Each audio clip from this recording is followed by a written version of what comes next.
আমি আমার ব্যক্তিগত বিষয় নিয়ে যেটুকু করি সেটুকু করি, কিন্তু আমি আরেকজনকে কষ্ট দিতে চাচ্ছি না, মানসিক কষ্ট দিতে চাচ্ছি জন্য ঠিক ওইটুকু আমি নেওয়া না, ঠিক আছে, তাহলে কোনো সমস্যা।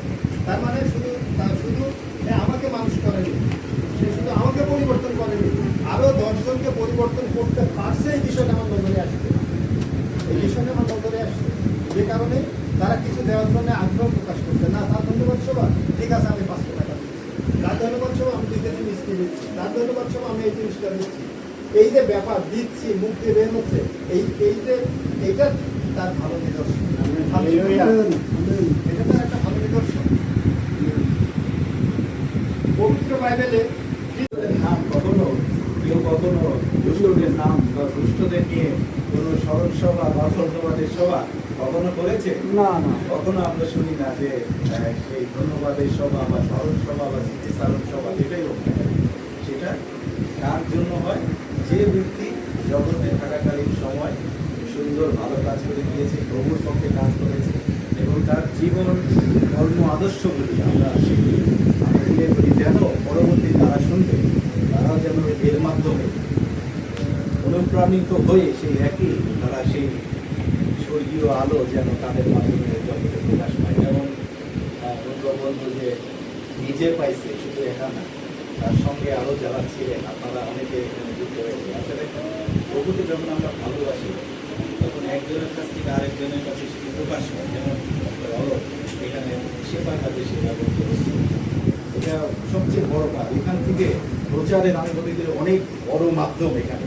সে যখন রোগীকে সেবা দেয়, তার কথাবার্তা সমস্ত কিছু পরবর্তীতে যখন প্রকাশ পায় সে খ্রিস্ট ধর্মের দিক থেকে, তখন অবশ্যই যখন তার সমস্ত কিছু তখন প্রভুর পক্ষে সেটি ছিল না, কিন্তু তার সান্নিধ্যে যারা ছিল, তার সংস্পর্শে যারা ছিল, তাদের সঙ্গে আমরা যেতাম সেই ধামরায়। যখন আমি আমার দাদাবাবু মানিকগঞ্জে ছিলেন, সেখান থেকে আমরা দুজন প্রেমিক বাইবেলের দুজন ছিলেন, একজন অসিত বর্মন আর একজন আমার ওই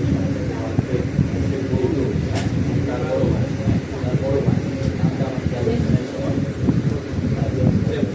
আমরা ছিলেন তাদের এখানে, কারণ এই যেমন স্বপনদা অনেক সময় বলে, ছোট করে বলে যে তার ওখানে খ্রিস্টিয়ান নাই, সে আমাদের এবং শান্তিতে করতে চায়। তেমনি আমার দিদিরা যখন ওই মানুষজনই ছিল, তারাও তখন ওই একাকিত্ব বোধে তখন মাঝে মধ্যে সে ধান্দায় আমরা সেখানে যেতাম। আমি বিশেষ করে যখন পাবনা থেকে যেতাম, তারপরে তাদের সারাদিন ব্যাপী আমরা সেখানে সে আনন্দ আমাদের সমস্ত কিছুর পরে আমরা সে প্রার্থনা সভা করতাম। পানি আছে তাই না, আমি একটা এখানে আমি আসলাম বিশ্বাসের অনুষ্ঠান তাই না, অনেক বিশ্বাস তাই না, বিশ্বাস। আজকে তার ওনার জীবনটা এত ফল দেখছি, ফল দেখার তার কারণটা হলো রাইট। আমিন হালেলুয়া। যদি তার মধ্যে যদি সেই বিশ্বাস যে কনফিডেন্স যদি নাই থাকে, তাহলে এত দূর উনি আসতে পারবো, ফেল খাই যেত। আমিন হালেলুয়া। কেএফসি আছে না, কেএফসি একটা কোম্পানি আছে, একটা ব্র্যান্ড একটা কোম্পানি আছে কেএফসি। সে ভদ্রলোকটা 109 বার উনি ফেল খাইছে, মানে তার কোম্পানি সাকসেসফুল করার জন্য আমি গুগলে সার্চ করছি হ্যাঁ তাই না, তাহলে অনেকবার সে ফেল খাইছে। তারপরে সে কোম্পানিটা রক্ষা করার জন্য, সম্মানী রক্ষা করার জন্য সে কখনো রাইট। আমিন হালেলুয়া। তাহলে সেই বিশ্বাস তার জীবনে অনেক হয়েছে, মনে হয় অনেক বিপদ আসতে আইছে, তাহলে এত সহজে আসে না, এত মন থেকে এত সহজে আসে, সহজে আসে না, তার জ্ঞানের কি এত সহজে আসে, সহজে আসে না। তার কিন্তু এত ফলের কারণটা হলো বিশ্বাস। আমিন হালেলুয়া। আসলে কি বিশ্বাস? বিশ্বাসের একটা মেন মিনিংটা হলো যেটা আমরা দেখিনি কোনোদিন, সেটাকে আমাকে বিশ্বাস করতে হবে। কিছুক্ষণ আগে দাদা বললো, দাদা হয়তো ঈশ্বরকে পাঠ করার মনে ছিল, কবে কাজের জন্য আইসে, একটা বিশ্বাস ছিল তার মধ্যে, হোক আর না হোক কিন্তু আমি কিন্তু যাবো। আমিন হালেলুয়া। সেটা বিশ্বাস। আমিন হালেলুয়া। হালেলুয়া কেন বলছি জানেন? আপনার মাঝে মাঝে কেমন কেমন নাম হচ্ছে, যেখানে বলতে হবে আমাদেরকে ছেড়ে থাকতে হবে, যিশুর মন্ত্রে আমরা উৎসাহ হিসেবে থাকতে হবে তাই না। তাহলে আজকে যে বিষয়টা আমি একটা বাড়িটা আমি আপনাদেরকে পড়াবো, 2 তিমথিও 4 অধ্যায় 7 পদ একটু দয়া করে একটু দেখবেন। 2 তিমথিও 4 অধ্যায়, একটা বাণী না দেখলে হয় না। 2 তিমথিও 4 অধ্যায় 7 পদ এবং 8 পদ দয়া করে একটু পড়ুন।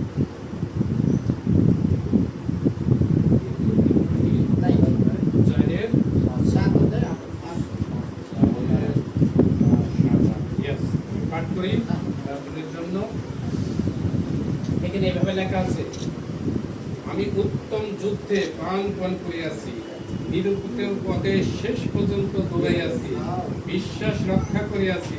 এখন অবধি আমার নিমিত্ত ধার্মিকতার মুকুট তোলা রহিয়াছে। প্রভু সেই ধর্মময় বিচারকর্তা সেই দিন আমাকে তাহা দিবেন, এবং আমাকে নয় বরং যত লোক তাহার প্রকাশ প্রাপ্তির ভালোবাসিতেছে সেই সকলকেই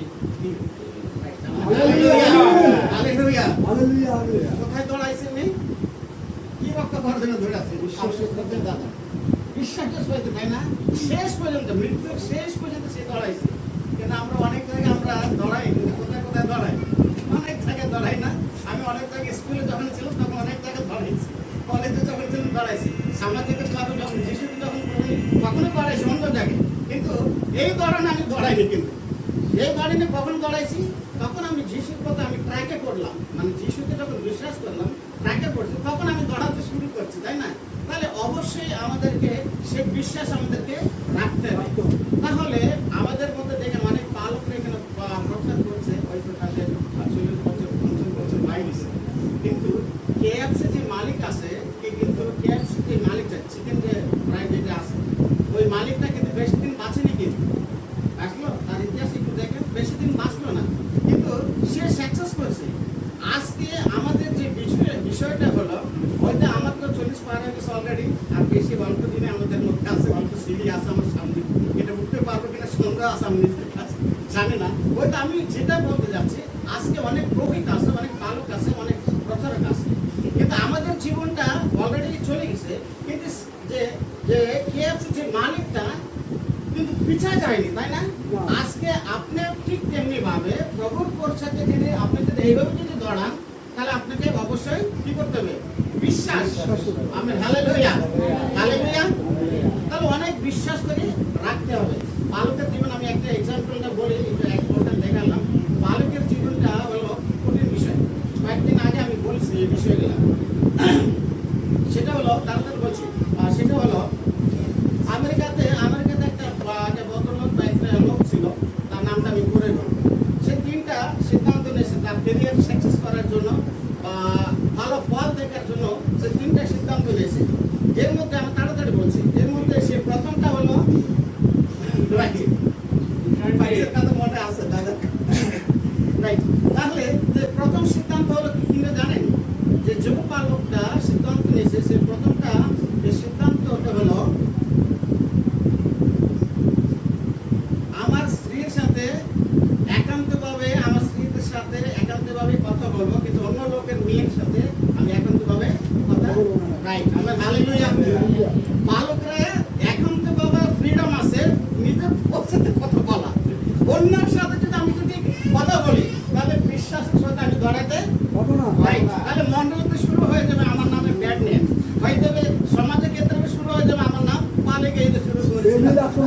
তাহলে সেই বালকটা দেখেন, সে একটা ভালো একটা সিদ্ধান্ত নিয়েছে, আমার স্ত্রী ছাড়া আমি একান্তভাবে কাউকে দিব না। আমার বিশ্বাস যদি দৌড়াতে হবে, বেচারা অনেক দৌড়াইছে, বিধায় আজকে প্ল্যাটফর্মে আছে। তাহলে আমরা যে বালক, আমরা যে আছে, সে সিদ্ধান্ত যদি আমরা যদি মনের কাছে যদি না রাখি, তাহলে আমরা কি ফেল খাবো? ফেল তো অবশ্যই খাবেন, কিন্তু স্ত্রীর সাথে অন্য লোকের যদি কথা বলে অবশ্যই আপনি ফেল খাবেন। এটা হলো প্রথম সিদ্ধান্ত। তাহলে দ্বিতীয় সিদ্ধান্তটা আমি বলি, তাড়াতাড়ি যাচ্ছে, যেহেতু কিন্তু বলছি। দ্বিতীয়টা হলো, যখন আমি খাওয়া দাওয়া করবো, একটা ওই একটা শুনি একটা প্রবলেম হচ্ছে, যখন খাওয়া দাওয়া করবো, আমার স্ত্রী যদি থাকে, তাহলে অন্য মেয়ের সাথে আমি খাওয়া দাওয়া খাইতে পারবো? আমি একদম পারবো, আমার স্ত্রী আছে, সেটা যদি আমি যদি রক্ষা যদি না করতে পারি, তাহলে কি করবো? বিশ্বাসের সাথে আমি সবসময় আমাকে বিশ্বাসে আমাদের দেহের মতো অবশ্যই তাকে কি করবো? চলাফেরা করতে হবে। মাইন্ড একটা সিদ্ধান্ত নিতে, ভাই আমাকে এইভাবে আমাকে কোনটা, আমি আগে বললাম আমার ট্রাকে আমি পড়ে গেলাম, যেহেতু যিশুর ট্রাকে আমি পড়ে গেছি। আমি হালেলুয়া, রাইট? তাহলে প্রথমটা কোনটা? বিশ্বাস। না না, আমার স্ত্রীর সাথে, সেকেন্ড হলো খাওয়া যাবে না, রাইট? আমার হালেলুয়া।